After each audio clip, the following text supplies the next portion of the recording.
자, 반갑습니다. 미쳐야 미친다. 강성현 아큐노TV 박 대표입니다. 반갑습니다.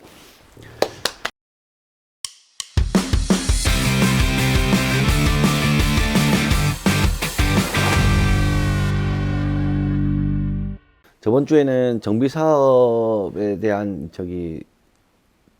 표준 도급 계약서, 표준 정비 사업 계약서에 대한 내용으로 제 4장이죠. 4장 설계 변경, 설계에 관한 내용으로 진행을 하려고 하다가 정비 사업에 대한 이해를 먼저 한 번 더 거듭해서 설명을 해 드리고 하는 게 맞지 않을까 라고 생각이 돼서 정비 사업에 대한 이해에 대한 내용으로 촬영을 마쳤고요. 이번에는 달아서 그 정비 사업에 대한 표준 계약서를 토대로 이제 제 4장 할 차례죠. 제 4장이 설계 변경에 관한 부분입니다. 일단은 설계 변경에 관한 내용이 왜 여기 표준 도급 계약서에도 있냐고 하면은 그 시공사 선정 단계에서 완벽한 설계 도서가 나오기는 불가합니다. 완벽한 설계 도서가 통상적으로 일반적인 신축의 경우에는 설계 도서를 뭐 물론 허가방 도서도 있고 계획 도서도 있겠지만 보통 실시 도서까지 나오고 그 실시 도서를 토대로 시공사를 선정을 하죠. 견적을 받고 물량 산출한 내용을 받고 견적서를 받아서 이 정도 금액으로 되겠구나 하고 이제 시공사랑 계약을 하게 돼 있죠.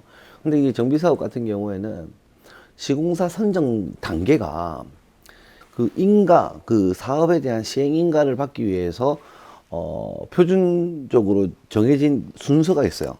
어떤 도서와 계획 단계의 도서 차이에 대해서 의무적으로 계약 변경을 이래 해야 된다는 내용들이 있어요. 그래서 그 설계 도서가 완성되면 이래 변경 계약을 작성한다라고 되어 있는데, 그렇다 보니까 이게 순서적으로 뭐 불가피하게 이래 변경을 할 수밖에 없게 돼 있기 때문에 여기 표준도급 계약서상에서도 설계 변경에 관한 내용들이 들어가 있는 겁니다. 따로 이렇게 그 3분의 1을 차지합니다. 이 계약서 상의 이제 설계 변경에 관한 내용. 왜냐하면 추가금이 형성되는 부분이다 보니까 예민하겠죠, 서로 간에. 그렇기 때문에 이 부분에 대해서 조금 더 명확히 하기 위해서 표준도급 계약서 상의 설계 변경에 대한 내용들이 4장으로 자리를 하고 있습니다. 그래서 그 설계 변경에 관한 내용을 가지고 오늘 제 4장 부분 한번 같이 읊어내 보도록 하겠습니다. 가시죠. 제4장 설계 변경 등 계약금의 조정이라고 되어 있죠. 아까 말씀드렸다시피 설계 변경이 불가피합니다. 그렇기 때문에 표준 도급 계약서 상에 이렇게 자체적으로 존재를 합니다.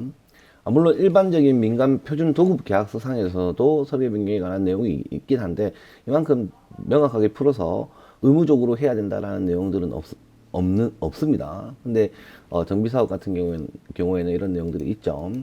다음 각 호의 어느 하나에 해당하는 경우에는 설계 변경을 한다.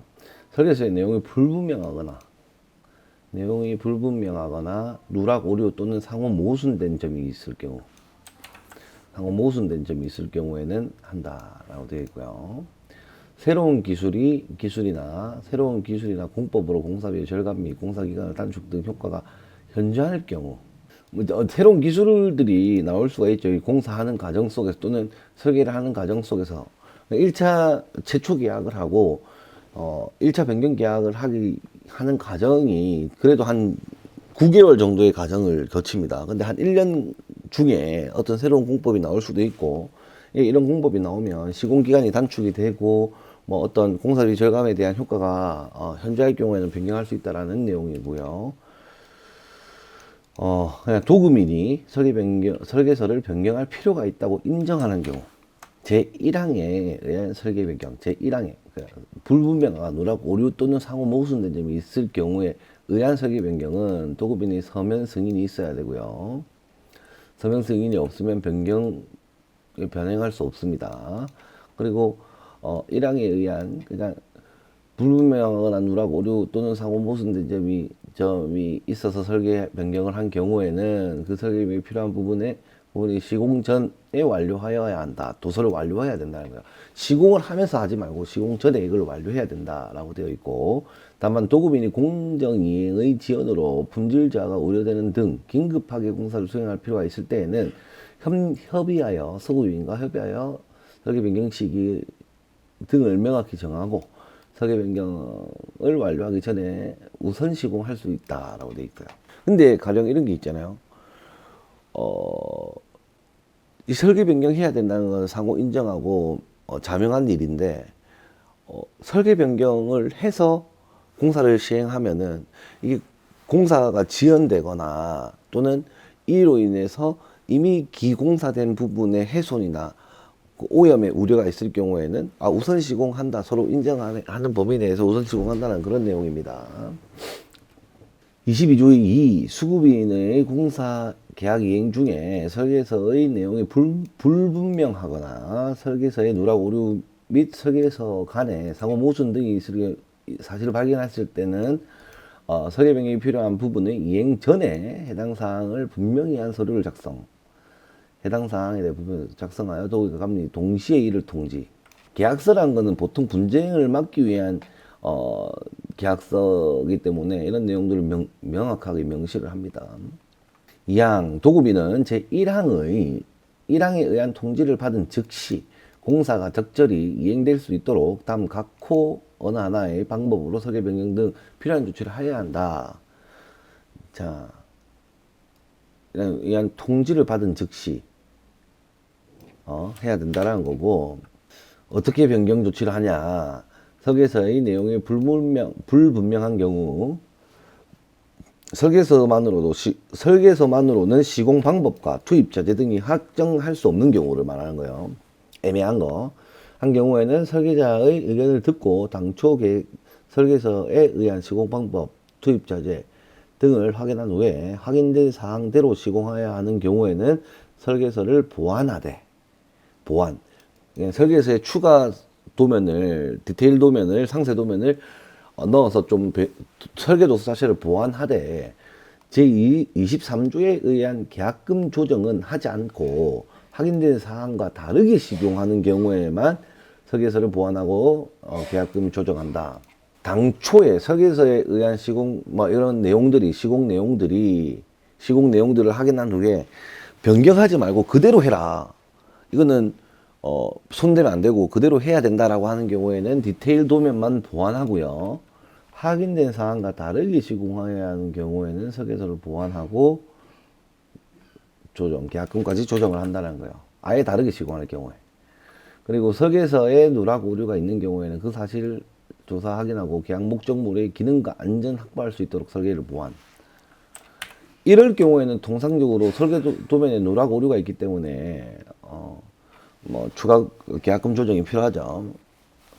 설계 도면과 공사 시방서로는 서로 일치하지만 물량 내역서와 상이한 경우에는 설계 도면 및 공사 시방서 물량 내역서를 일치시켜야 된다는 거예요. 설계 도면, 공사 시방서, 물량 내역서를 동일하게 만들어야 된다는 거예요. 물량 내역서를 일치시켜야 된다는 거고, 설계 도면과 공사 지방서가 상이한 경우, 일치했을 때는 물량 내역서를 그냥 상호 일치하게 만들어야 되고, 공사 지방서에 따라서, 도면에 따라서 물량 내역서를 일치하게 만들어서 시공을 해야 되고, 설계 도면과 공사 시방서가 다른 경우에는 물량 내역서가 상이하거나 공사 지방서 상이한 경우, 공사 지방서 중 최선의 공사 시공을 위하여 우선되어야 할 내용으로 설계 도면 및 공사 지방서 확정. 공사 지방서 공사를 하기 위한 설명서. 공사를 하기 위한이 아니고 시공을 하기 위한.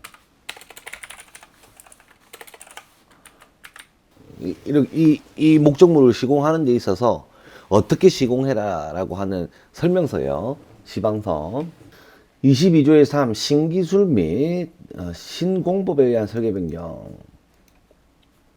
새로운 기술공법이 현저하게 아까 전에 공사비 절감이 있을 경우에는 바꾸는 걸로 한다라고 돼 있죠. 제한사항에 대한 구체적인 설명서가 필요하고요. 제한사항에 대한 산출 내역서가 필요하고요. 공사 공정 예정표에 대한 수정 공정 예정표가 필요하고요. 공사비 절감 및 시공기간 단축 효과가 있는지 없는지 판단을 해야 되고요.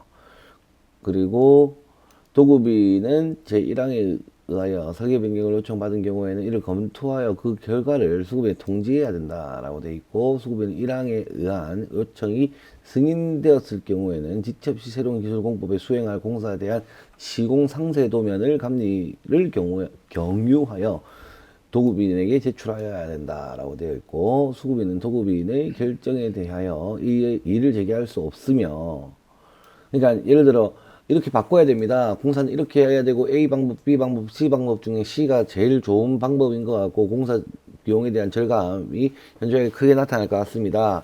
라고 감리한테 보냈는데, 감리와 도급인의 의견이 일치하지 않고 이렇게 하면 안 돼라고 했을 때는 이의 제기할 수 없고, 새로운 기술공법에 대한 소요 비용, 새로운 기술공법에 대한 설계 변경 후에 해당 기술공법에 의한 시공이 불가한 것으로 판명되는 경우에는 시공에 소요된 비용을 도급에 청구할 수 없는 거지.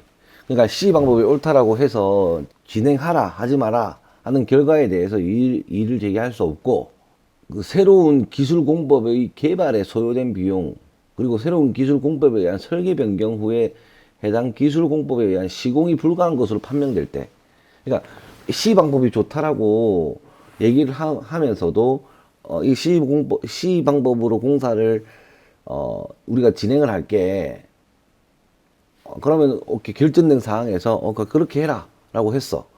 그래서 설계 사무소에서도 설계 변경을 했고, 도급인과 감리, 수급인 전부 인정해서 이렇게 진행하려고 했는데 관할 관청에서 하지 말라는 거지. 그러면 이거 그 변경하는 데 들어간 비용에 대해서는 따로 도급인에게 청구할 수 없다라는 그런 내용이고요. 22조의 4. 도급인은 다음 각 호의 어느 하나의 사유로 설계서를 변경할 필요가 있다고 인정하는 경우에 수급인에게 이를 서면 통지할 수 있다.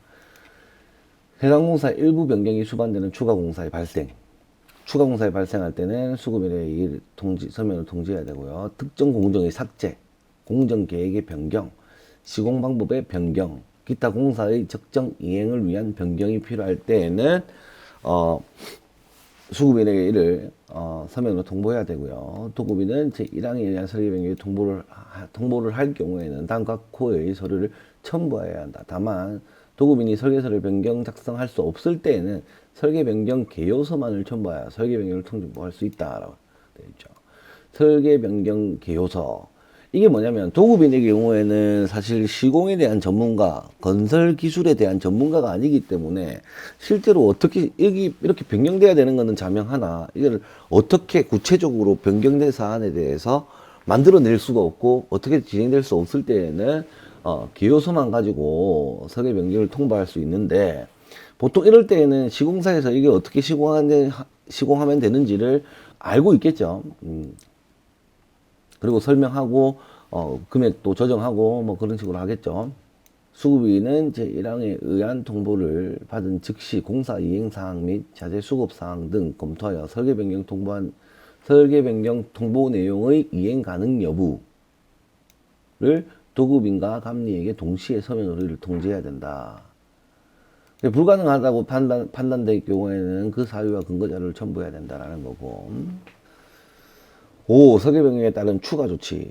22조 1항에 의하여 설계 변경을 하는 경우에 그 변경사항이 목적물의 구조 변경 등으로 인하여 안전과 관련이 있을 때에는 하자 발생 시 책임 한계를 명확하게 하기 위하여 당초 설계자의 의견을 들어야 한다. 도급인은 22조의 2, 22조의 4에 의하여 설계 변경을 하는 경우에는 수급인으로 하여금 다음 각 호의 사항을 도급인과 감리에게 동시에 제출하게 할 수 있고, 수급인은 이에 응해야 한다. 해당 공정의 수정 공정 예정표, 해당 공정의 수정 도면의 수정 도면 및 수정 상세 도면, 조정이 요구되는 계약금 및 기간을 변경, 여타 공정에 영향을 미치는 영향. 그리고 도급인은 제2항 제2호에 의하여 당초의 설계 도면 및 시공 설계 도면을 수급인이 수정하여 제출하는 경우에는 그 수정에 소요된 비용을 제23조에 의하여 수급인에게 지급해야 한다. 그러니까 예를 들어서 이거 도면을 수정해라고 해. 수정해라고 했는데 우리는 건축기술 전문가가 아니기 때문에 이 도면을 수정할 수 없고 실제 도면 수정된 내용에 따른 물량 산출을 할 수 없으니 너희가 직접 도면을 수정하고 물량 산출을 해.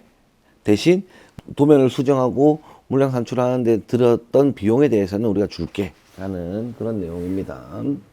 자, 23조 설계 변경으로 인한 계약 금액의 조정. 도급인은 설계 변경으로 인한 시공 방법의 변경, 투입 자재의 변경 등 공사량이 증감에 발생하는 경우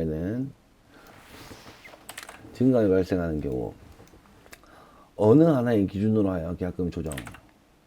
단 각 호의 어느 하나의 기준으로 하여 다음을 조정한다. 증감에 된 공사량의 단가를 계약 단가로 한다.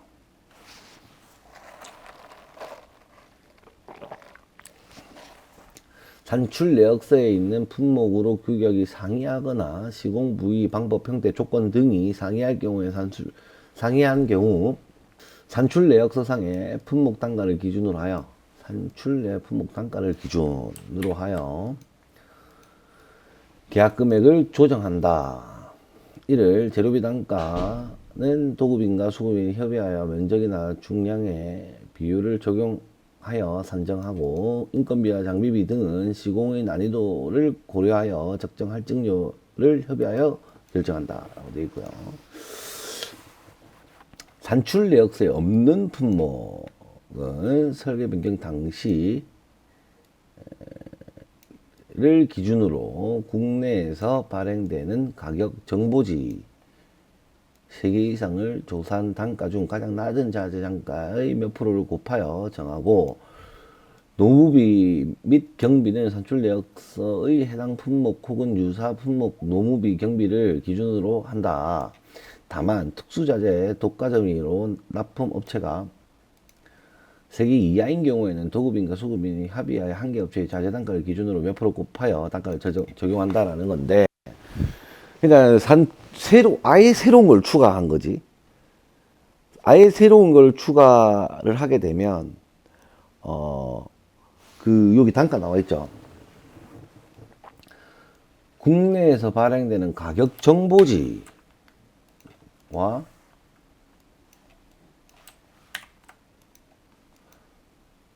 정보 3개 이상 조사한 단가 중 낮은 대단가의 몇 프로를 곱하여 라고 되어 있고, 특수자재 요번에 최근에 그런 게 있었어요. 단열재 이슈가 있었거든요. 단열재 이슈 단열재와 판넬에 대한 이슈가 있었어. 그 단열재를 안 쓰면 그쪽 지역에 허가를 안 내주는 어떤 그런 내용들이 있어가지고 최근에 한 2년 전인가요? 단열재에 대한 이슈가 있었죠. 그래서 이제 나라에서 계속 불이 나고 단열재에 불이 옮겨 붙어가지고 막 건물 전체가 다 타고 하는 그런 내용들 때문에 앞으로 단열재는 A에서 B로 바꿔라. 전부 다. 지금 현재 건축하고 있는 모든 현장도 바꿔라. 라고 해서 그때 PF 보드인가요? 그래서 전부 다 바꾼 경우가 있었어요. 그럴 경우에는 그때는 풍기 현상까지 일어나가지고 금액이 계속 오르고 공기도 계속 연장되고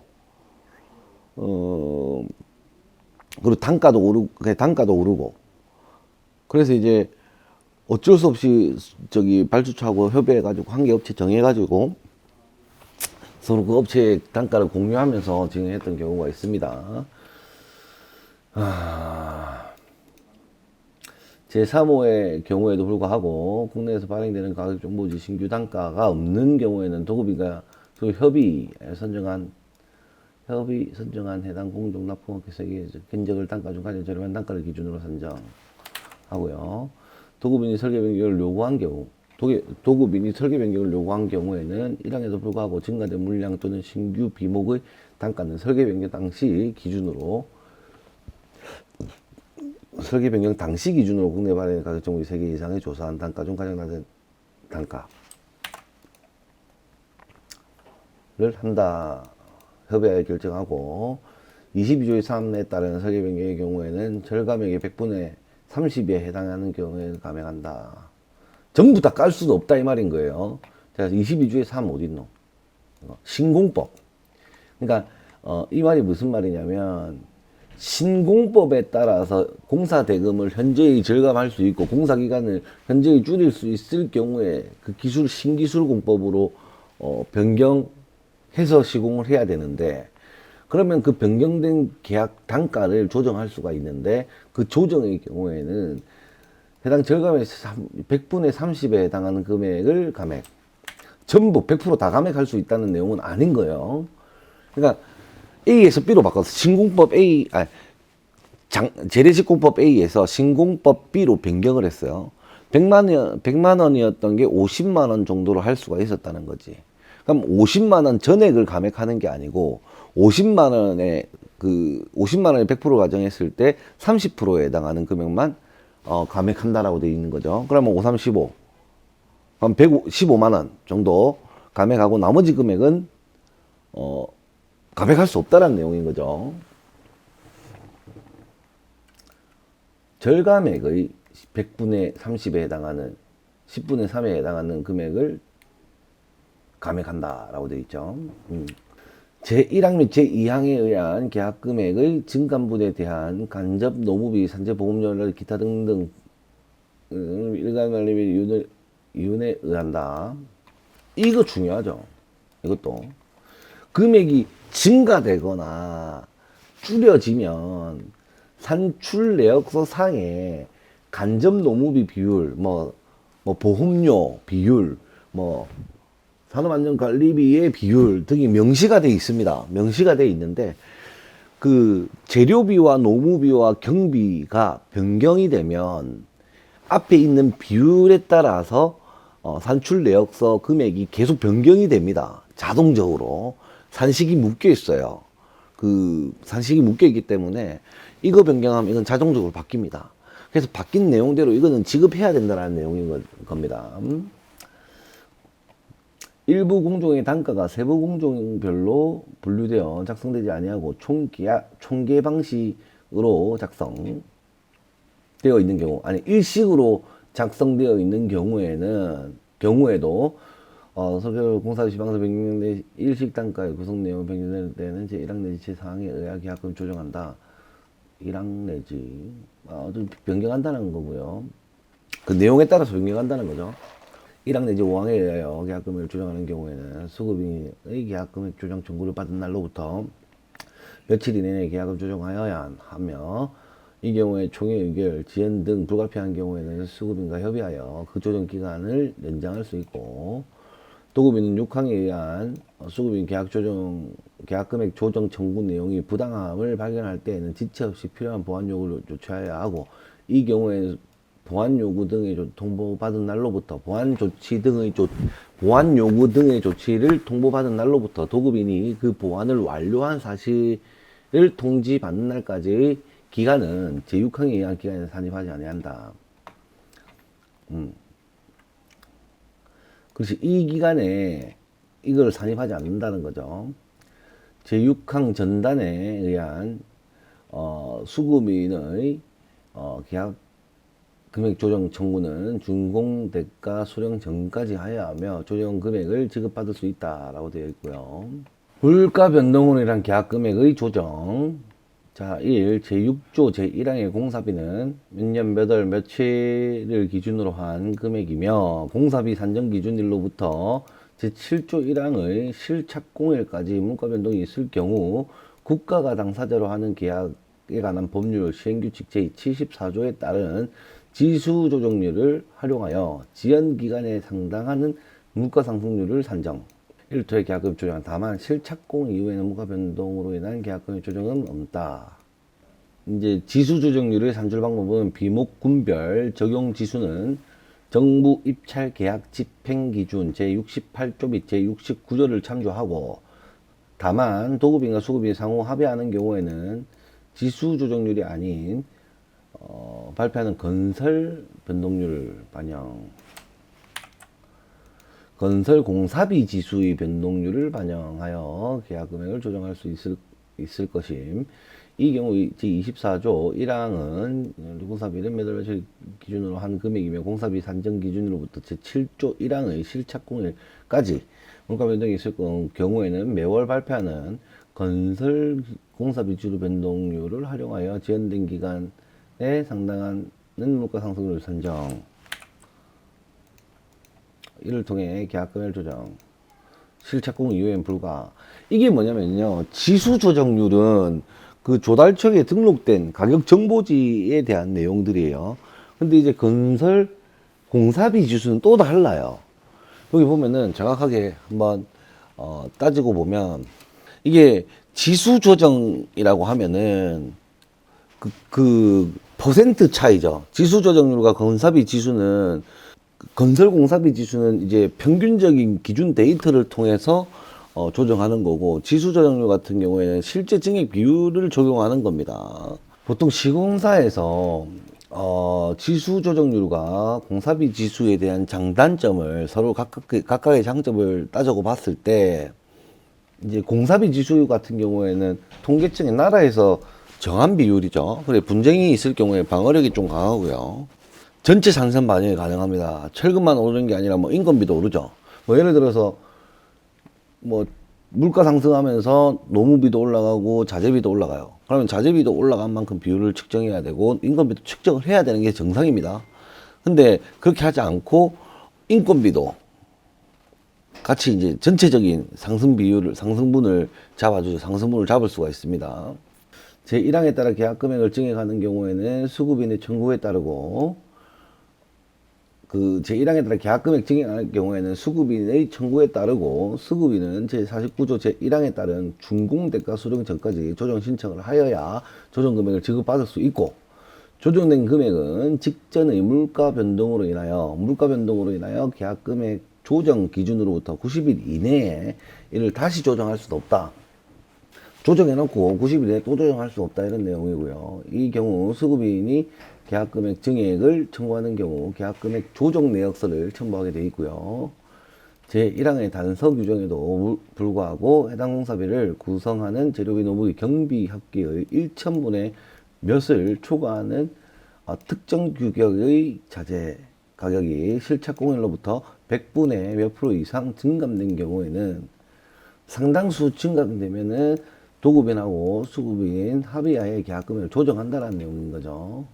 제3의 규정에 의한 계약금액 조정이 있어서 그 조정금액은 계약금 중 조정 기준일 이후에 이행되는 부분의 대가의 지수 조정을 곱하여 산출하되, 조정 기준일 이전에 이미 계약 이행이 완료되어야 할 부분에 대하여는 적용하지 아니한다.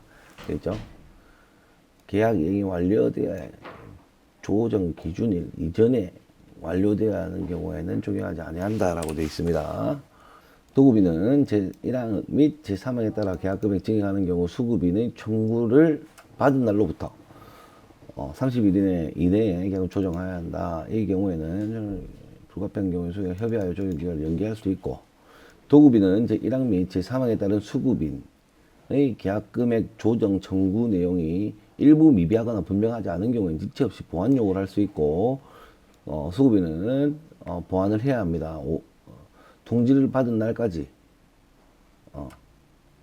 완료 사실을 통지받은 날까지의 기간은 제5항에 따른 기간에 산입하지 아니한다라고 되어 있죠.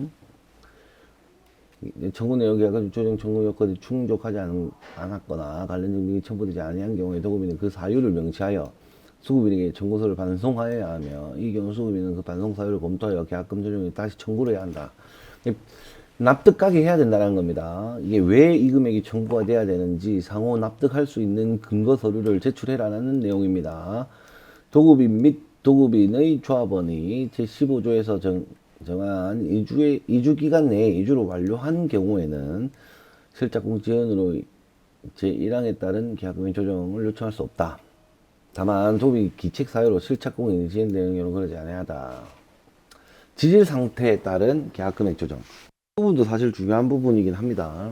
정비 사업의 경우 아파트가 많기 때문에 나홀로 아파트든 뭐 여러 동의 아파트든 그 지하층에 주차장이 들어가는 경우가 많습니다. 그러면 이제 지하 전체를 파게 되죠. 근데 보통 지질 조사를 할 때에는 그 천공을 하죠. 땅을 뚫어 봅니다. 지질 조사한다고.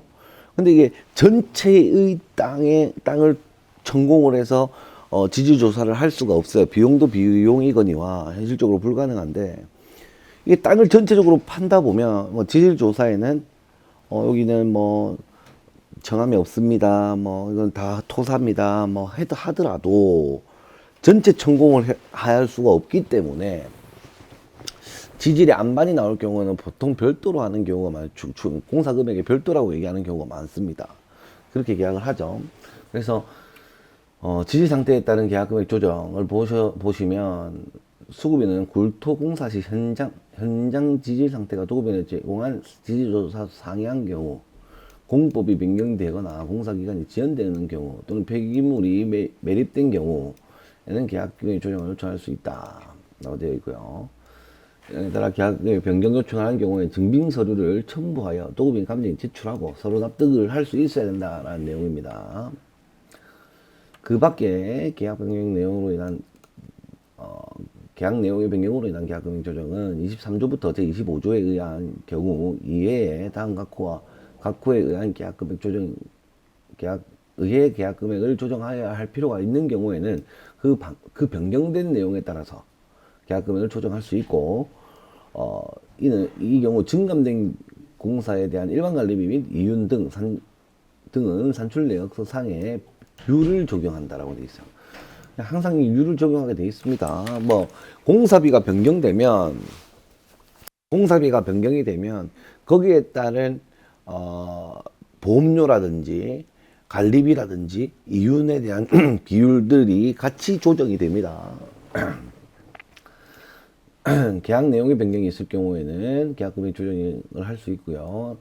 불가항력의 사태에 따른 공사 기간의 연장이 있을 경우에는 기간 연장을 해야 되고요. 근로시간 단축, 근로사회보험료 적용 범위내 확대 등 공사비 기간, 그러니까 근로시간 단축, 법적으로 근로시간을 단축해라. 4.5일 근무제 이런 게 있었잖아.